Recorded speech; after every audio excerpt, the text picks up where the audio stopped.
Reagan was elected to the presidency, he installed Louis Giuffrida as head of FEMA, the Federal Emergency Management Agency. Giuffrida was an old cold warrior from Reagan's California days whose specialty was suppression of unrest and dissent. Giuffrida, North, and George Bush began to turn FEMA into an instrument of domestic anti-terrorism. You're dealing with a group of people in the Reagan administration who equated political dissent with treason and who cannot differentiate between emergency procedures, which I think everyone agrees are necessary, and suppressing political dissent. And with North and Poindexter and Casey, you had a group of people who saw Americans who disagree with them as the enemy. Colonel North, in your work at the NSC, were you not assigned at one time to work on plans for the continuity of government in the event of a major disaster? Mr. Chairman. I believe that question touches upon a highly sensitive and classified area, so may I request that you not touch upon that, sir. I was particularly concerned, Mr. Chairman, because I read in Miami papers and several others that there had been a plan developed by that same agency, a contingency plan in the event of emergency that would suspend the American Constitution. And I was deeply concerned about it and wondered if that was the area in which he had worked. I believe that it was, may I most respectfully request that that matter not be touched upon at this stage. If we wish to get into this, certain arrangements can be made for an executive session. And tragically, the only member who got close was Jack Brooks, and he was stopped by the chairman. And you don't have to be a conspiracy theorist to wonder exactly what President George W. Bush knew about the attack, and when he knew it. According to the official White House version, it was at this moment in a Florida classroom that Bush learned the second plane had hit the World Trade Center and that the U.S. was under attack. But here's what George Bush himself said almost 3 months later when asked about September 11th. I was sitting outside the classroom waiting to go in, and I saw an airplane hit the tower of a TV. You know, the TV was obviously on, and I used to fly myself, and I said, well, there's one terrible pilot. And I said it must have been a horrible accident.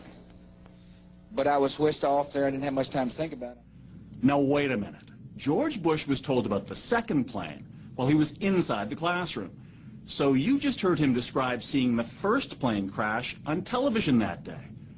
But that's impossible. No one saw the first plane crash on TV on September the 11th because the videotape of it didn't surface until the next day.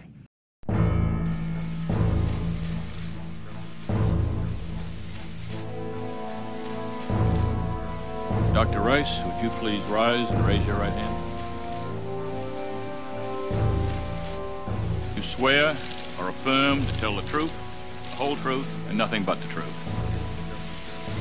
In April 2004, public pressure finally forced the White House to allow Dr. Rice to testify before the 9/11 Commission to answer questions about the PDB and the nature of warnings given the administration. The threat reporting that we received in the spring and summer of 2001 was not specific as to time, nor place, nor manner of attack. Almost all of the reports focused on al-Qaeda activities outside the United States. This sat in stark contrast to the warnings well documented in Thompson's timeline. What the August 6th PDB said, and perhaps I should read it to you. We would be happy to have it declassified in full. When she was testifying, one Ben Venice was really trying to get into the nitty-gritty. Did you tell the President at any time prior to August 6th of the existence of al-Qaeda cells in the United States? First, let me just make certain. If you could just answer that question, first, because I only have a very limited... I understand, Commissioner, but it's Did you tell the important President? that I also address... It wasn't like a trial. You couldn't grill these people till you got the answer. I really don't remember, Commissioner, whether I discussed this with the President. Just let me move on, if I may. There were no specifics. What about August 6th? What did August 6th memo say? and then she would start going off. It was historical information based on old reporting. There was no new threat information, and it did not, in fact, warn of any coming attacks inside the United States. And what was the title of the memo? I believe the title was Bin Laden Determined to Attack Inside the United States. Now, the PDB... Thank the gentleman. The gentleman from Florida, Mr. Wexler. Thank you very much, Mr. Chairman. Madam Secretary, over the past month, startling revelations have come forward that specifically relate to your conduct prior to 9/11 and in the run-up to the war in Iraq. A recently released study by the nonpartisan Center for Public Integrity revealed that you, along with President Bush and top administration officials, made a total of 935 false public statements in an orchestrated attempt to take this nation to war. Here's a stack of these false statements right here, all 935 of them. This study has found that you, Madam Secretary, made 56 false statements to the American people, where you repeatedly pump up the case that Iraq had weapons of mass destruction and exaggerate the so-called relationship between Iraq and Al-Qaeda. Madam Secretary, can you please tell us, isn't it true that you had intelligence that cast doubt on your repeated claims that Iraq did not have weapons of mass destruction? No, it's not true, Congressman. There are a lot of people who lie and get away with it. And that we will in fact find weapons or evidence of weapons programs that are conclusive. I don't think we'll discover anything myself. It appears that there were not weapons of mass destruction there.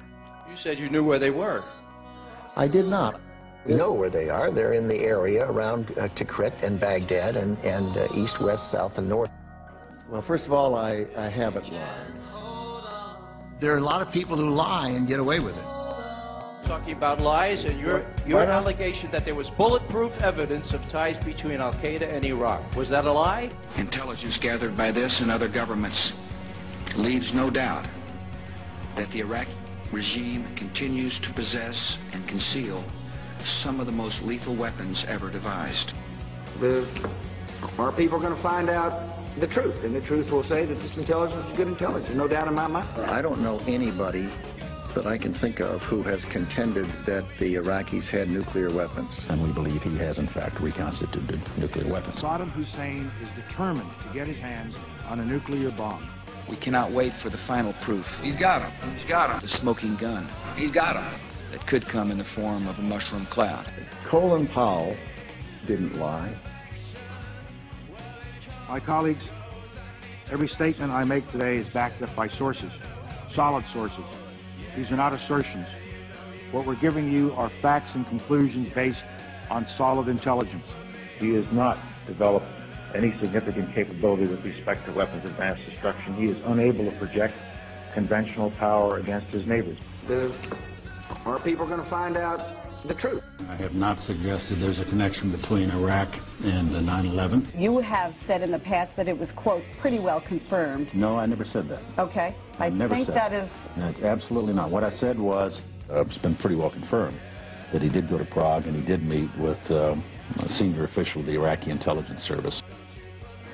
Saddam Hussein aids and protects terrorists, including members of Al-Qaeda. Secretly and without fingerprints, he could provide one of his hidden weapons to terrorists or help them develop their own. What did Iraq have to do with what? The attack on the World Trade Center. Nothing. He said there were three main reasons